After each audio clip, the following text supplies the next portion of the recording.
समंदर के किनारे एक छोटे से कस्बे नूरपुर में एक नौजवान माहीगीर रेहान अपनी दो बेटियों नौरीन और एल्मा के साथ जिंदगी गुजार रहा था। बीवी के गुजर जाने के बाद रेहान की दुनिया इन बच्चियों के गिर्द सिमट गई थी। हर सुबह वो नीले समंदर में जाल डालता और शाम को खाली हाथ या कभी 2-4 मछलियां लेकर लौट आता। गुर्बत ने उसके घर के दरवाजे पर बसेरा कर रखा था, मगर उसके दिल में एक दौलत थी, सच्चाई की दौलत। ये वो सबक था जो उसकी माँ ने उसे दिया था। बेटा, अगर सच तेरे दिल में जिंदा है तो रब तेरे साथ है। एक दिन जब शाम के सुरमई बादल साहिल पर उतर रहे थे, रेहान को रेत में एक पुरानी लकड़ी की संदूकी मिली। दिल में तजस्सुस जागा। उसने डब्बा खोला। अंदर सोने के सिक्के और कीमती जेवरात भरे हुए थे। एक लम्हे को वो रुक गया।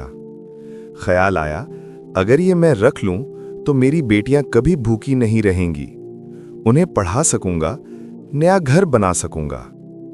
लेकिन अगले ही लम्हे उसे मां की नर्म आवाज सुनाई दी, जैसे समुंदर की लहरों में घुल गई हो।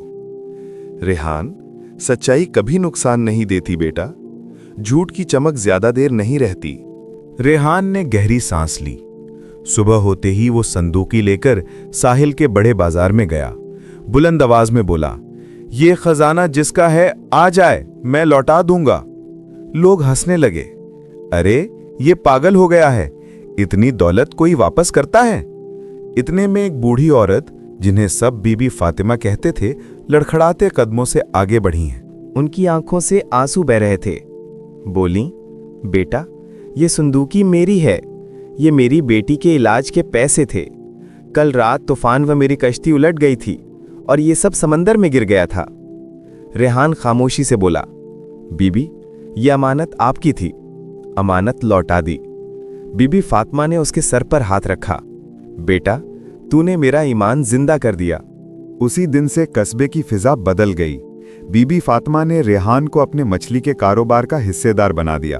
अब उसकी कश्तियों पर उसका नाम चमकने लगा। एक रात जब चांदनी समुंदर पर लहरें बनाती जा रही थी, छोटी बेटी एल्मा ने पूछा, अब्बा, आपने इतना खजाना क्यों वापस किया? रेहान ने उसे गोद में बिठाया और मुस्कुरा कर कहा, बेटा, सच्चाई इंसान को अमीर नहीं बनाती, वो उसे आजाद कर देती है। आजादी वो दौलत है जिससे रूह सांस लेती है।